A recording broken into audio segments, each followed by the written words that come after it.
अस्सलामुअलैकुम व्यूअर्स। इस वीडियो के अंदर हम डिस्कस करेंगे हाइपरबोलिक फंक्शंस। अब देखिए, इससे पहले हमने ट्रिग्नोमेट्रिक फंक्शन जो है उनको डिस्कस किया था। अब हम डिस्कस करेंगे हाइपरबोलिक फंक्शन। पहला सवाल क्या बनता है कि हाइपरबोलिक फंक्शन का मतलब क्या निकलता है। इसका मतलब ये निकलता है कि जो फंक्शन आप डिस्कस करेंगे, अगर मैं उनका ग्राफ बनाऊँ, अगर मैं उनका ग्राफ बनाऊँ तो जो ग्राफ होगा वो हाइपरबोला को रिप्रेजेंट करेगा। जो फंक्शन हम डिस्कस करेंगे उनका जो ग्राफ है वो किसको रिप्रेजेंट करेगा? हाइपरबोला को। कौन बोला? हाइपरबोला। कौन बोला? हाइपरबोला। इनका जो ग्राफ है वो क्या बोलेगा? हाइपर बोलेगा। क्या बोलेगा? हाइपर बोलेगा। अब देखिए, जो हाइपरबोलिक फंक्शन है वो ट्रिग्नोमेट्रिक फंक्शन जो है उसी के तरीके है। लेकिन जो लिखने का जो तरीका है, यहाँ लिखेंगे sine h x, cos h x और टेन एच एक्स। अब आप ये नोट करें कि यहाँ पर h का जो मतलब है वो क्या निकलता है? हाइपरबोलिक। कि साइन हाइपरबोलिक फंक्शन। अब सवाल क्या बनता है कि साइन हाइपरबोलिक जो फंक्शन है वो किसके बराबर होता है? जिस तरीके से ट्रिग्नोमेट्रिक फंक्शन के अंदर हम साइन बोलते हैं परपेंडिकुलर अपॉन बेस, इसी तरीके से जो हाइपरबोलिक फंक्शन है वो बेसिकली दो एक्सपोनेंशियल फंक्शन को मिलाकर बनाया गया। दो एक्सपोनेंशियल फंक्शन को जब हम मिलाते हैं, कंबाइन करते हैं, तो हमारे पास हाइपरबोलिक फंक्शन बनता है। अब देखिए, जो साइन है वो बराबर होता है ई x minus E minus x upon to. आपको ये चीज़ अच्छे से याद होगी कि ई रेस टू एक्स जो है वो रिप्रेजेंट किसको करता है? हाइपरबोलिक फंक्शन को। अब आप आ जाए कॉस पर। वह जो कॉस है उसका फॉर्मूला क्या होता है? E raise to x plus e raise to minus x upon two. ये आपके पास किसका है? कॉस का। ये आपके पास किसका है? कॉस का। अब सवाल ये बने कि बताओ टेन का क्या है। अगेन टेन का क्या होगा? पहले साइन के ऊपर देखें क्या लिखा हुआ है, ई रेस टू एक्स, वो यहाँ लिखें e raise to minus x. और कॉस के ऊपर देखिए क्या लिखा हुआ है, e raise to x plus e raise to minus x. ये आपके पास क्या गया? साइन, कॉस और टेन के हाइपर जो बॉलिक जो फंक्शन है उनके फार्मूलास। अब साइन का रेसिप्रोकल क्या होता है? कॉसेक। और कॉस क्या होता है? सेक। और टेन का क्या होता है? कॉट।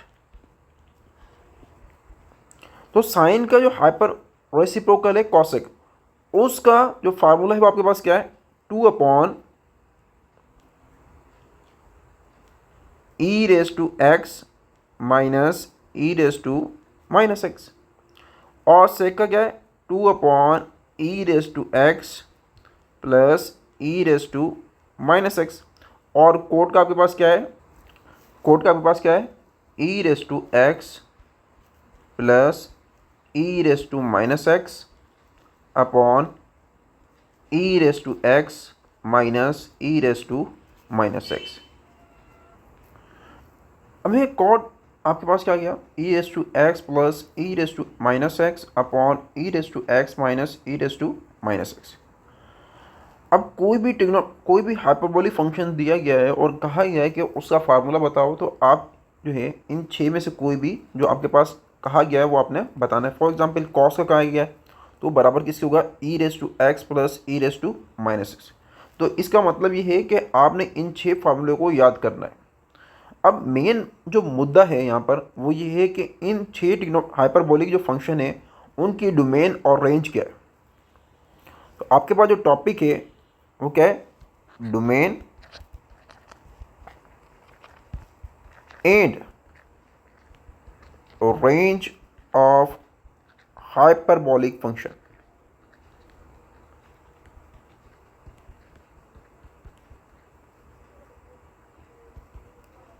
ये आपके पास टॉपिक है। अब देखिए, सबसे पहले हम डिस्कस करते हैं साइन। साइन हाइपरबोलिक फंक्शन जो है उसकी डोमेन क्या है और रेंज क्या है। उसकी डोमेन क्या है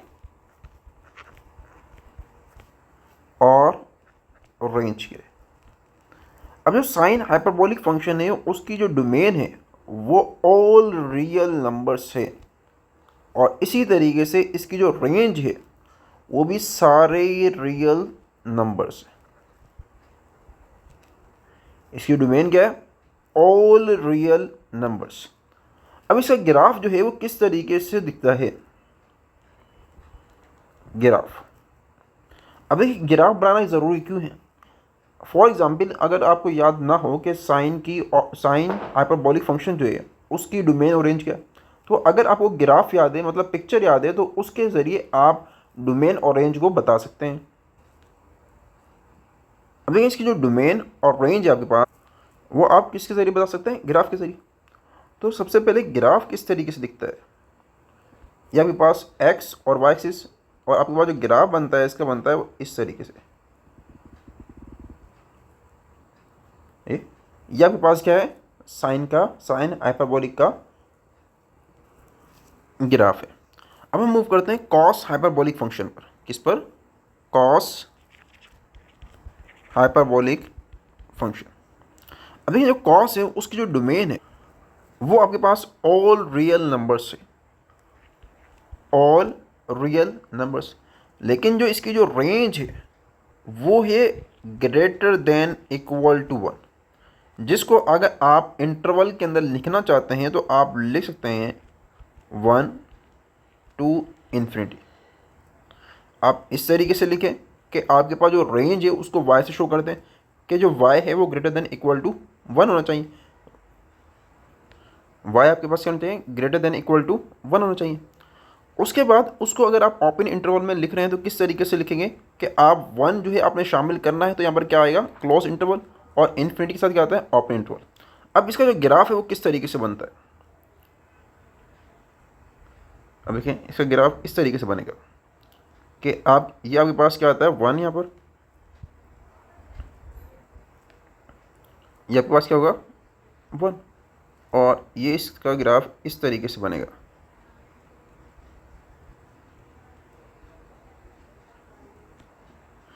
अब आप ये देख सकते हैं कि जब आपको भैया आपके पास इस तरीके से ग्राफ दिया जाए तो आपने ये सीख चुके हैं कि अगर चैप्टर नंबर 2.1 जो है उसके अंदर अगर आपने ग्राफ दिया जाए और कहा जाए कि उसकी डोमेन और रेंज मालूम करो तो आप किस तरीके से कैलकुलेट करते हैं। अब हम मूव करते हैं 10 की तरफ। किसकी तरफ, 10 की तरफ। कि जो 10 हाइपरबोलिक फंक्शन है उसकी डोमेन क्या है और रेंज क्या है, उसकी डोमेन क्या है और रेंज क्या है। अब देखिए जो 10 हाइपरबोलिक फंक्शन है उसकी जो डोमेन है वो आपके पास क्या है, रियल नंबर्स के आप कोई भी इनपुट रख सकते हैं। लेकिन इसकी जो रेंज है वो है -1 से लेकर 1 तक, -1 से लेकर 1 तक। अगर मैं इसको इंटरवल में लिखना चाहूँ तो मैं किस तरीके से लिखूँगा, क्लोज इंटरवल -1 to 1। अब इसका ग्राफ किस तरीके से बनेगा, ग्राफ बनाना है तो आप क्या करते हैं, एक हॉरिजॉन्टल लाइन और दूसरा वर्टिकल लाइन, और ऊपर क्या लिखेंगे 1 और नीचे -1। अब इसका ग्राफ किस तरीके से बनता है, इस तरीके से बनता है।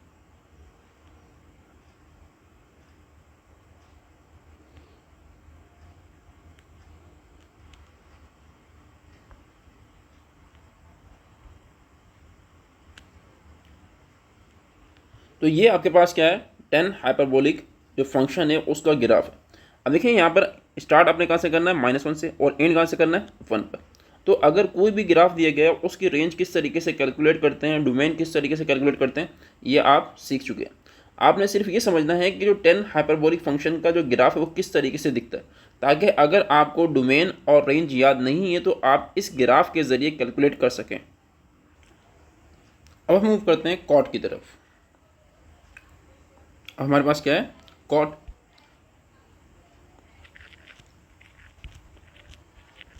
अब जो कॉट हाइपरबोलिक फंक्शन है उसकी डोमेन क्या है, सारे रियल नंबर्स सिवाय 0 के।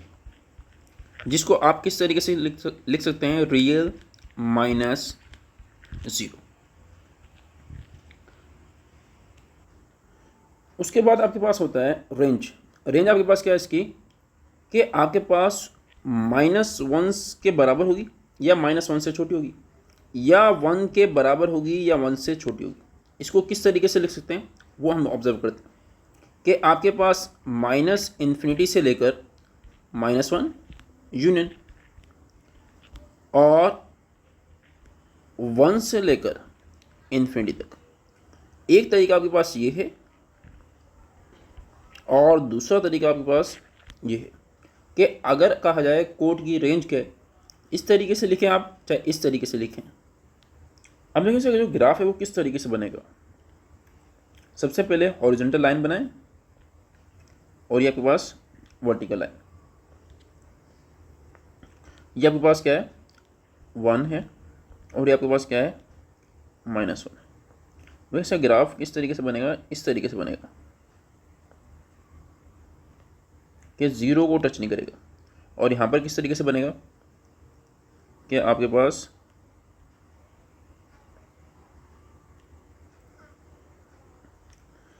पास इस टाइप का अगर ग्राफ आ जाए और कहा जाए कि ग्राफ किसका है, तो कॉट हाइपरबोलिक फंक्शन का क्या है, ये ग्राफ है।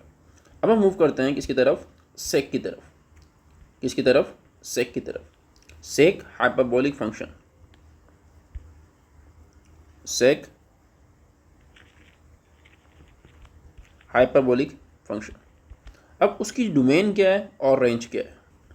अब देखिए जो सेक हाइपरबोलिक फंक्शन है, इसकी जो डोमेन है वो आपके पास क्या है, ऑल रियल नंबर्स, और इसकी जो रेंज है वो आपके पास है 0 से लेकर 1 के इक्वल। 0 से बड़ी होगी और 1 से छोटी होगी या 1 के बराबर होगी।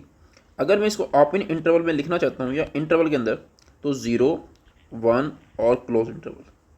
ये आपके पास क्या है, 2 तरीके हैं जिसके ज़रिए आप रेंज को लिख सकते हैं। अगर कहा जाए कि इसका ग्राफ बनाओ, अगर कहा जाए इसका ग्राफ बनाओ, अब इसका ग्राफ किस तरीके से बनता है,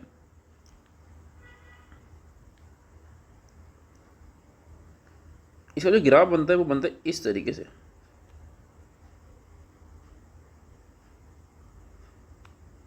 ये कि 0 को टच नहीं करता, 0 को टच नहीं करता। ये आपके पास कितना हो गया, 5 हाइपरबोलिक फंक्शन हो गए। अब हम लास्ट जो है हाइपरबोलिक फंक्शन कौन सा है, विच इज़ कॉसेक, उसकी तरफ मूव करते हैं और उसकी जो डोमेन है और रेंज है उसको डिस्कस करते हैं। अभी इसकी जो डोमेन और रेंज दोनों सेम है कि रियल के अंदर से 0 को निकाल दो, रियल में से 0 को माइनस कर दो। ये क्या है, इसकी डोमेन भी है और रेंज भी है। अब इसका ग्राफ जो है वो किस तरीके से दिखता है,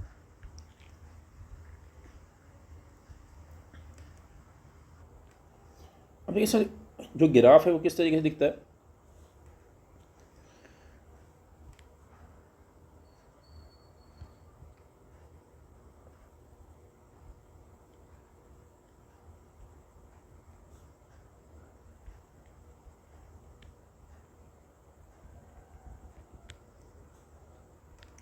ये आपके पास क्या है, कॉसेक का ग्राफ है।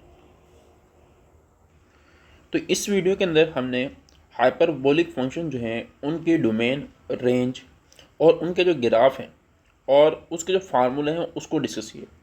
अब ये काफ़ी इंपॉर्टेंट कॉन्सेप्ट्स हैं अगर हम एंट्रेंस एग्ज़ाम के पॉइंट ऑफ व्यू से कंसिडर करें कि आपके पास कोई भी हाइपरबोलिक फंक्शन हो, उसकी जो डोमेन है, रेंज है और जो फार्मूले, ये काफ़ी इंपॉर्टेंट है, आप इनको याद करें। और क्योंकि पॉसिबल है कि आपके एंट्रेंस एग्ज़ाम के अंदर ये MCQs जो है आ जाए डायरेक्ट,